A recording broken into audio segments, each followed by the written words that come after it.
Hey y'all, welcome to the Queen Effect podcast, where we discuss relatable situations that occur in our everyday lives.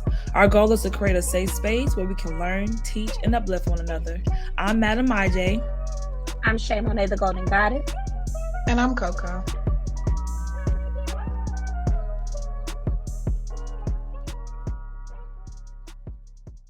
Welcome back to the Queen Effect podcast. Today on this episode, we're going to be continuing on the topic of parenting. Co-parenting is different.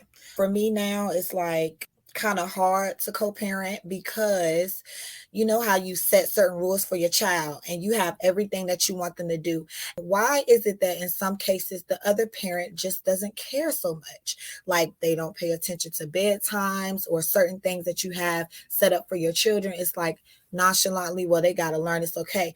But it's like annoying because if I have things a certain way at the home, I feel like that you should have things the same way at your home so that everybody can be on the same page. For me, it confuses the child because if my son's doing something at my house this way and he goes to your house and you're like, well, daddy lets me do this, then we're not seeing eye to eye. You know, so how do y'all feel about that? That's really frustrating, Coco, because the way I raised my child with his father, we both on the same page. What I do and what he does could be different. How Chi-Chi lives in my house versus his house can be different, but we have a common thread and we have a common way of parenting him, and we make sure we have each other's back. Because a lot of times you'll see scenarios where the kid will be like, well, mama said no, daddy will say yes, or daddy will say yes, mama said no. Not with us. And the same thing goes with my parents as well. For instance, my mother, she's a great grandmother, but because of her situation coming to this country, figuring out how to live her life here,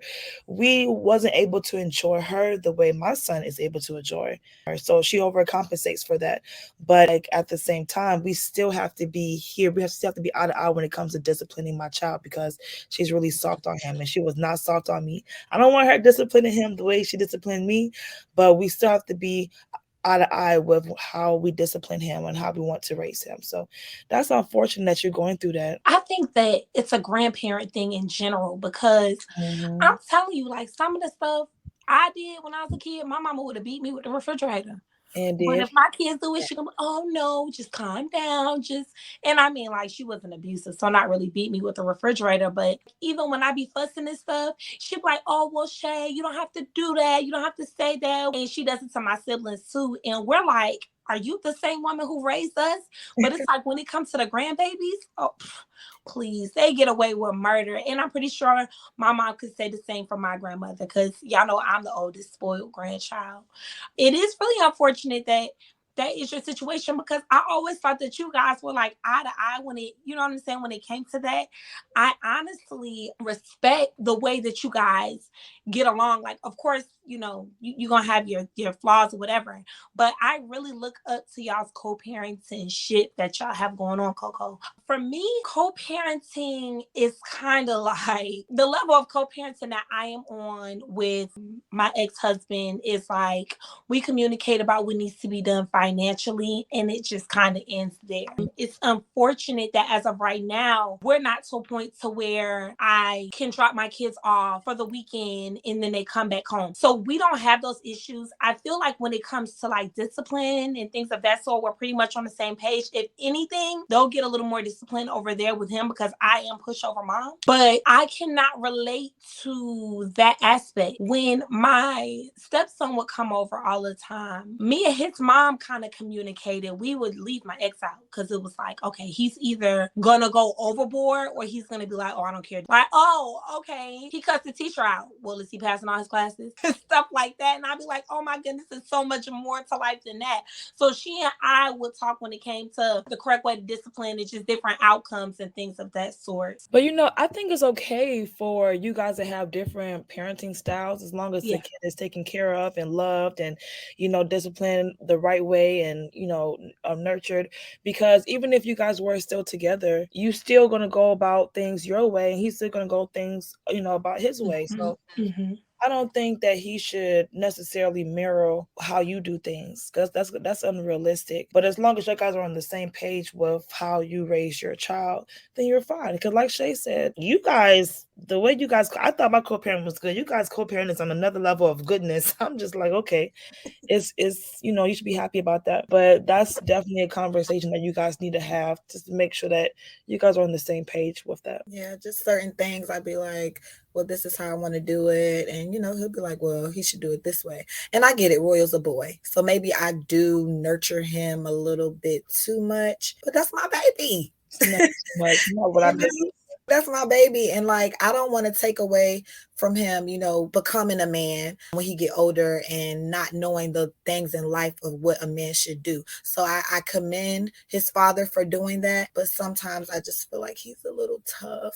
And then also, you have to think about the blessing of having that balance of nurturing versus toughness, because, it's a lot of single women out there who are doing it on their own. And not that we can't discipline, because obviously we have it in us, but we were created to be loving and to be nurturing. So a lot of children are lacking that discipline. That's when, you look at situations and you think the kids are bad or disrespectful. And it's not that they're bad or disrespectful, but all they have is mom, and mom is doing her best. All she knows how to do is be loving and nurturing. She doesn't necessarily know how to put her foot down or be that strong disciplinarian, especially when it comes to boys. Because I'm gonna tell y'all, sometimes that teenage boy of mine, I be having to remind him, like, boy, I get down with the best of them. Okay, don't play with me. But it's a testosterone thing. You know what I'm saying?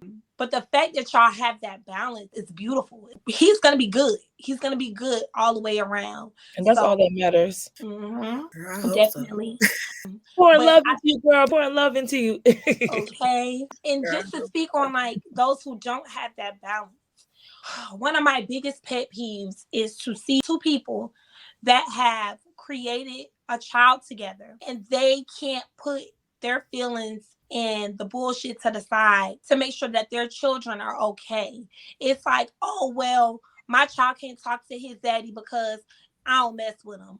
Or my child can't go over because, we're not getting along. And for me, I disagree with that. I think that when you keep a child away from a parent, that especially when that parent wants to be there, that you're trying to be spiteful to hurt that parent, but in the long run, you're actually hurting your child. I've watched it manifest within my own life. I've never been that parent. I will say that, because I'll cuss the father of my kids out from A to Z. But guess what? Call your daddy. Tell your daddy you love him. Tell your daddy have a great day. And this is me speaking on my younger two kids, but I've also been in that situation to where I tried to force a relationship, and then eventually it was like, with my older two kids' father, I'm not forcing that relationship anymore, because all I'm asking for is that you be there and that you communicate with them, and you're not doing that. So I'm not gonna bash you. I'm not gonna keep them away from you, but I'm also not gonna force it. Anytime that you want to come around, you can come around. I feel like when your children are smaller, they may not pick up on it, or if they do pick up on it, you won't realize it because maybe they won't speak on it because they don't really know how to express themselves. But as they get older, not having that two-parent household, it really does affect the way they think. It affects the way that they love, the way that they trust. It affects them on so many different levels, and sometimes we don't realize it. Like, we're yelling and cussing each other out, and then my kid is walking around yelling and screaming and being mean to her friends in school all the time. Well, where did she get that from? You know what I'm saying? That's true, girl. Where did she get that from? That is so true. So we got to think about that as well. Yeah, I just wanted to say that it's really important that we allow our kids to form their own opinions when it comes to their parent. Absolutely. Because both of you guys made the child, and there's no need to plant seeds in your kids' head to hate their other parent. That's up to your child to determine how they want to feel. God gave all of us a choice, of the ability to choose, and they need to be using their God-given right to choose. When me and my son's father separated, my father made sure to let me know, don't you dare come between them two. Okay. And he was absolutely right. And it's not that I needed him to tell me that, but it was good to hear another man or another person outside of us to remind me to not get in the way of my son son and his father, because my son needs his father just as much as he needs me. And his father loves that boy so much. No one loves my son more than me except for God. But I'm just saying, play about his kids. He don't play about his children. So it's really best to let your children form that decision on their own and be able to use their words to describe why they feel the way they feel. Because I know a lot of people, unfortunately, that they learned when they were adults why their other parent wasn't there. And a lot of times it's because of the issues the mom and the dad had. And it sounds so petty when you hear it, because it's like all these years was wasted, and that's the reason. There's not a good enough reason to keep your child away from their father or their mother unless they was causing physical or emotional or mental harm. If they wasn't abusing their children, if they wasn't doing these crazy things to the kids that some of these people are doing, then there's no reason to keep them away from their parent. If your man cheated on you and married someone else or dated someone else or got someone else pregnant, that's unfortunate that you had to experience that, but that has nothing to do with your child's other parent responsibility of being a parent to your child.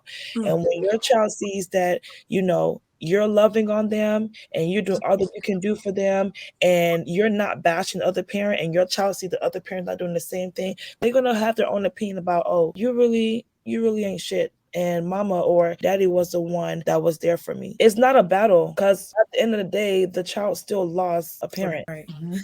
And I've never been that person. I feel like when people do that, they're bitter because they still have an emotional tie with that other person. Even though we have differences, the father of my child, I commend that man because, like I tell people, I have 3 kids, but I birthed one. So that dynamics of me being in their life as well as a mother figure, it took a lot for me to just step up and do it and be mature about it, from all angles. But I've never been that person. Even if I'm mad at him or whatever, he can see his son. Even if he got a girlfriend, I let them go over there with them. Like I said, because at the end of the day, if you bring our child around somebody that cannot be trusted, that's not me to go to them. I'm going to come to you because you put our child in harm's way. And he's never done that. So it's never been an issue, and I really don't agree with the people that do that, because like you said, you'll have your child growing up and thinking, daddy didn't love me. That was my situation. And once I did form a relationship with my father, rest in peace, Jerry Small, it was like, dang, I could have had a relationship with you this whole time. And this is the reason why I didn't, because y'all had problems. That has nothing to do with me. And that affected me as a woman. That affected me as a child, not having my father around, even though he was in the military, he could have been around, to know how petty the situation was. So my note for everybody out there, get it together. It's not about the differences y'all have. It's about your child, and making sure they have a good relationship. That sets the tone and the dynamics between you two. It sets the tone for your child, and it'll make a difference. It really would. I just had to say that, girl, because And also, especially like within the Black community, like Black men, stop letting people tell you whether or not you could be in your child's life. We have this thing where we don't want to deal with the court system, or we don't want to deal with the police or whatever, but at the end of the day, you do what you have to do to be in your child's life. There's not ever a reason why you're not fighting until the end to be in your child's life, period. I don't care how toxic the situation is. I'm going to tell y'all, one of my closest best friends, her child was taken from her. And I watched this girl fight for 2 years straight with everything in her off of Waffle House income, paid lawyers, went from state to state to state to get her child back. If she could do it, there's absolutely no reason why nobody else in this world could do it. So fight for what you love. Speaking of fighting for what you love, we always talk about co-parenting, but I want to touch on step-parenting a little bit, because you mentioned, your stepson, and I know, Carolyn, you have a bonus baby as well. When we get into step-parenting, do you guys feel like when your relationship ends, right, that when your relationship ends with the other parent, that your relationship with the bonus child should end? Absolutely not.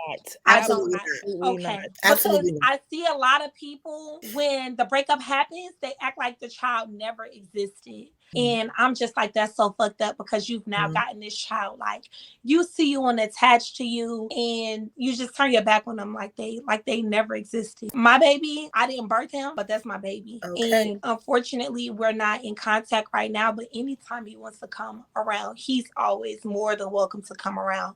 And I'm not with his father and don't plan on getting back with him ever again in life. Okay. Just throw that out there.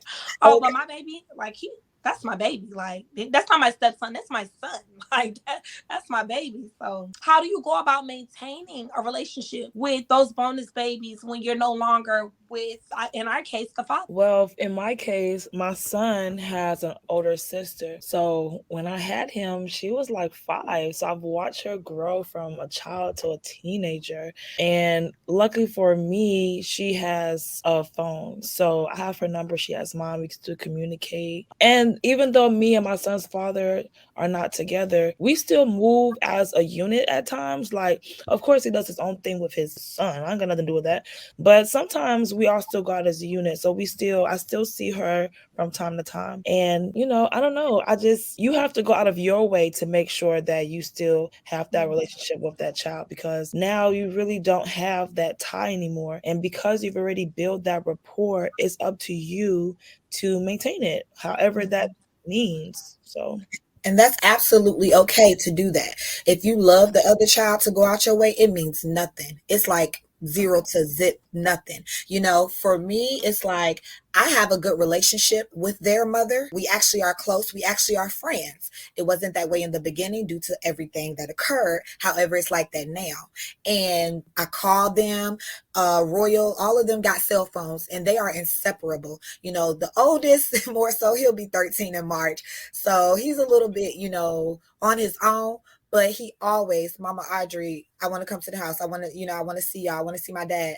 By any means necessary. They have my number. We communicate, and that's how I go about it. Sometimes if I want to plan something with them, I could call them on the phone. If they're with their mom, I'll check with her to see if it's okay. Sometimes I don't even go through with, their dad. Like, it's just her and I communicating on what we want to do.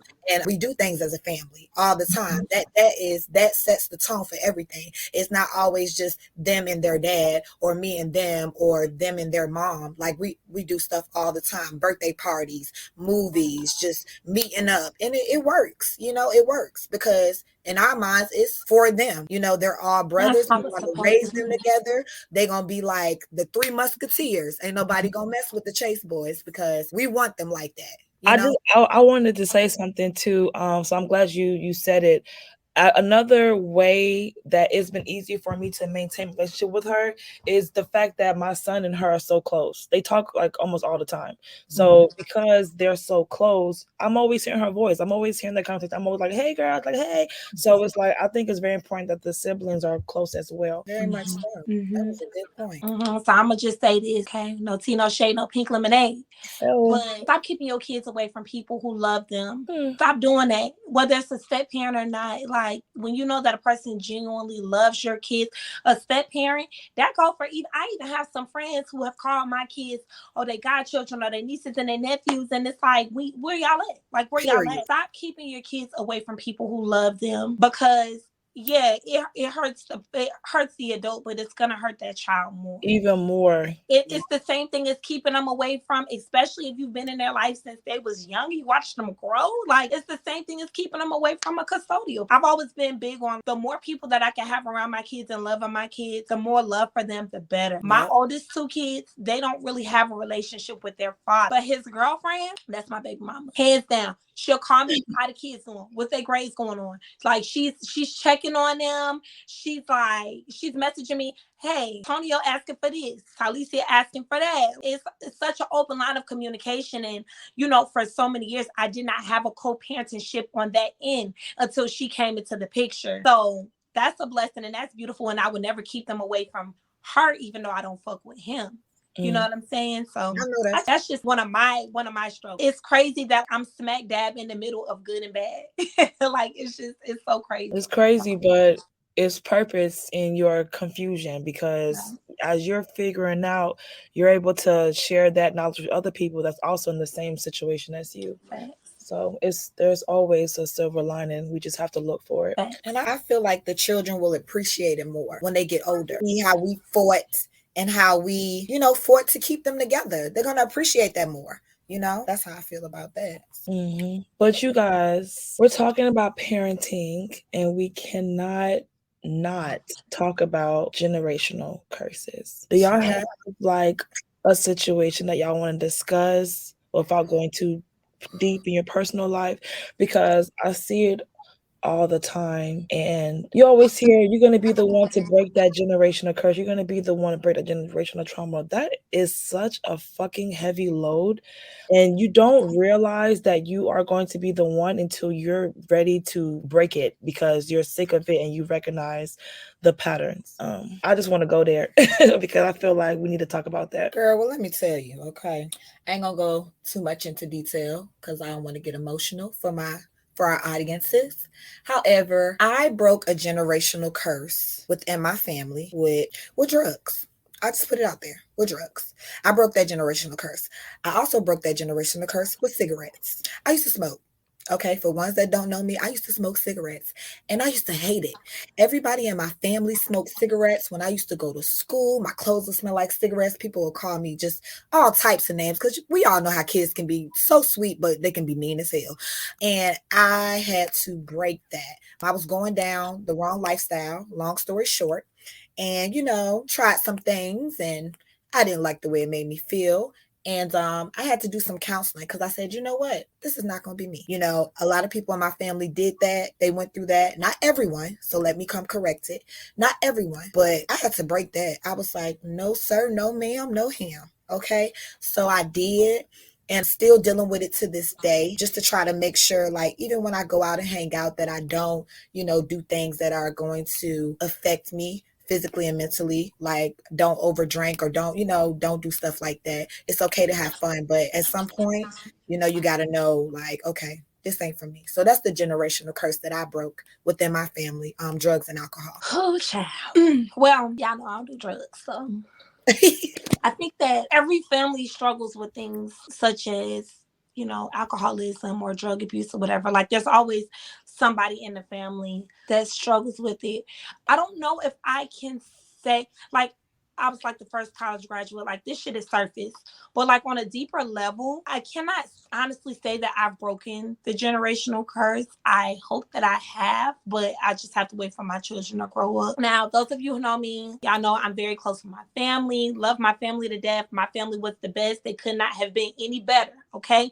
So let me put this disclaimer. This is no negativity to anybody in my family. But a generational curse that I'm hoping to break is that growing up, I did not always feel like, I don't even know if I want to get into this because I'm still working through it, but I didn't always feel like the first choice.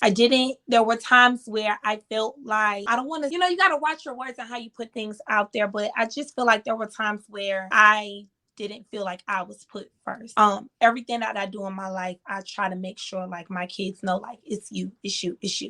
And that's not to take anything away from my mom, because there's not nobody on this earth that loves me more than my mom, period. But like, there were just times where I felt like I wanted to be put first, like even as an adult, like when it comes to like my kids and things of that sort. I just feel like when it comes to certain situations or even like other siblings or things of that sort, like Shay's always pushed to the back.